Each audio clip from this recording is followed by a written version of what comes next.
आयोग में क्या हो रहा है, हमारे सब साथियों ने अपनी अपनी बात रखी और हमारे दर्शक भी जानते हैं कि नियम में बदलाव किया गया है।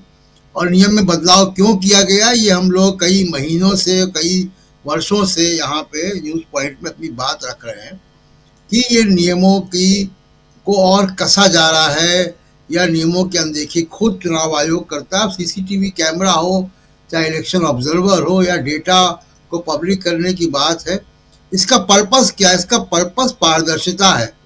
जी। इसका पर्पस है चुनावी चुनावी प्रक्रिया में विश्वास जनता का। हम वोट दे रहे हैं, हमको मालूम होना चाहिए कि हमारा मतदान सही पड़ा है कि नहीं पड़ा, और गिना गया कि नहीं गिना गया। ये संवैधानिक अधिकार है सब मतदाताओं का। ये राजीव कुमार का अधिकार नहीं है। राजीव कुमार उसके एक मुलाजिम हैं जो ये काम कर रहे हैं संविधान के मैंडेट के मुताबिक। अब हो क्या रहा है राजीव जी, मैं सबकी बात रिपीट न करते हुए, हो क्या रहा है कि राजीव कुमार रिटायर होने वाले हैं फरवरी में। जी। राजीव कुमार अब इलेक्शन कमीशन को वहां ले जाना चाहते हैं, सरकार के को रिकमेंड कर करके, कि आगे आने वाले चुनाव आयुक्त भी काम न कर पाए। उनको भविष्य के चुनाव आयुक्तों की वफादारी पर शंका है। उनको नहीं लगता कि उनके जैसा कोई वफादार आएगा और जो सब चुनाव बीजेपी को जितवाएगा। जी। इसलिए वो ऐसी व्यवस्था करके जाना चाहते हैं कि आगे आने वाले चुनाव आयुक्त काम ही न कर पाए। ये तो अभी शुरुआत है। अभी आप देखिए कि इंटरनल भी उन्होंने काफी कुछ कर दिया होगा, जिसकी धीमे धीमे सूचना हम लोगों को मिलेगी। और उनके रिटायर होने के पहले तमाम और परिवर्तन और होंगे। वो रिटायर होने से पहले चुनाव आयोग को एक पोस्ट ऑफिस बॉक्स बना देंगे सरकार का, कि डाक आएगी, डाक आगे भेजी जाएगी, सरकार की डाक। सरकार जिसको कहेगी इसको चुनाव जिताओ, उसको जिता देंगे। सरकार कहेगी डेटा रिलीज करो, वो डेटा रिलीज होगा। सरकार जो कहेगी वो उसको मानेंगे। अब उनको ये शक है, जैसा मैंने कहा, कि आगे आने वाले चुनाव आयुक्त शायद इतने वफादार ना हो, किसी की रीढ़ की हड्डी जो है वो जागृत हो जाए, किसी का अंतरात्मा जागृत हो जाए, तो वो फिर लोकतंत्र और संविधान के हक में काम करने लगेगा। तो राजीव कुमार ये करना चाहते हैं। अब आपको मैं बताता हूँ राजीव कुमार का कारनामा क्या है। न्यूज लॉन्ड्री एक इंडिपेंडेंट मीडिया हाउस है, आपकी तरह, देशबंधु की तरह, और उन्होंने एक लंबी रिपोर्ट की है। जरा मैं सिर्फ उस लंबी रिपोर्ट के दो एग्जाम्पल देता हूं और आपको मालूम पड़ेगा कि राजीव कुमार जो है उनका कारनामा क्या है, वो पिछली सरकार से भी बड़े जादूगर कैसे हैं। देखिए, एक सीट है फर्रुखाबाद उत्तर प्रदेश में। उस सीट पर न्यूज लॉन्ड्री के हिसाब से मुताबिक 32,000 वोट हटाए गए। 32,000 वोट डिलीट कर दिए गए वोटर मतदाता सूची से, और वहां पे बीजेपी जीती है 2678 वोट से।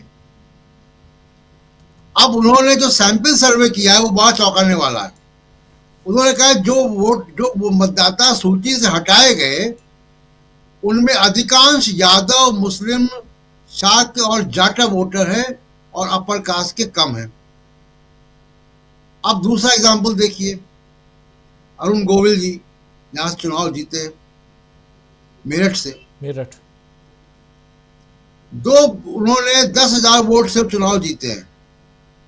1 लाख वोट ऐड हुए हैं इसी साल।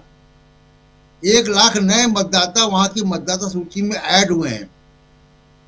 जो न्यूज लॉन्ड्री का सर्वे हुए कह रहा है कि 2 बूथ पर उन्होंने सर्वे किया है, 27% एग्जिस्टिंग वोटर जो है बोगस है, फेक है, जाली है। ये राजीव कुमार कर रहे हैं, जिसमें पर्दा डालना चाहते हैं। ये पूरी रिपोर्ट है, उसमें कई और एग्जाम्पल्स हैं। ये मैंने 2 एग्जाम्पल उसमें से दिए आपको कि आपको दिखाई दे कि किस तरीके से हरियाणा में, किस तरीके से महाराष्ट्र में और किस तरीके से लोकसभा चुनाव में चुनावी धांधलियां हुई हैं, जिसपे पर्दा डालने का काम राजीव कुमार कर रहे हैं। इसलिए इनको नियमों में बदलाव की आवश्यकता है कि लोग रिसर्च करेंगे, लोग डेटा बाहर निकालेंगे, उस पर चर्चा होगी और उन पर सवाल खड़े होंगे चुनाव पे। अब बात करते हैं जी डॉक्टर अंबेडकर की अपमान की और अमित शाह की और बीजेपी सरकार की विपक्ष की। आपने चर्चा की कि मायावती भी साथ आ गई। मायावती साथ नहीं आ गई। साथ नहीं, एक मसले पे एक मुद्दे पे सब एक जगह आ गए हैं। नहीं, एक जगह भी नहीं है वो जी राजीव जी। वो इस्तीफे की मांग नहीं कर रही है, वो माफी मांगने की बात कर रही है जी।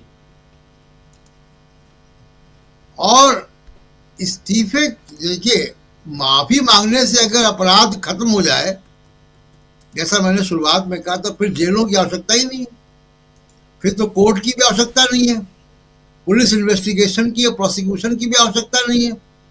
अपराधी को बुलाओ, उसको कहो माफी मांग ले, छोड़ देंगे आपको, वो माफी मांग लेगा, साथ खून करके माफी मांग लेगा। तो ये माफी जो है ये बड़ा डिसेप्टिव है, धोखा है। जानबूझ के एक लिखित स्पीच में उन्होंने संविधान की डिबेट के दौरान मल्लिकार्जुन खड़गे को टारगेट करते हुए डॉक्टर अंबेडकर का अपमान किया। तो केवल डॉक्टर अंबेडकर का अपमान नहीं किया, उनके निशाने मल्लिकार्जुन खड़गे और पूरा जो वंचित समाज है वो था। क्या ये माफी के काबिल है ये काम?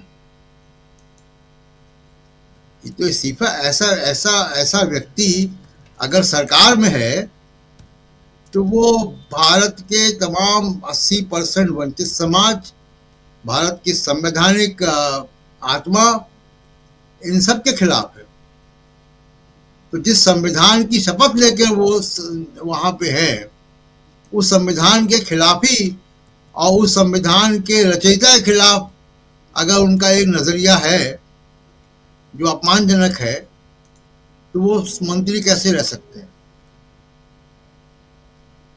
अब इसकी राजनीति जिसकी हम लोग चर्चा कई दिन से कर रहे हैं, देखिए, नरेंद्र मोदी जी केवल और केवल कॉरपोरेट के सपोर्ट से और कॉरपोरेट के मीडिया के कवर फायर की वजह से बचे हुए हैं। जिस दिन मीडिया जो है वो इंडिपेंडेंट हो गया, उस दिन रोज सवाल पूछेगा और इनके पसीने छूट जाएंगे। बिल्कुल ये सरकार जो है 24 घंटे के अंदर आईसीयू में चली जाएगी।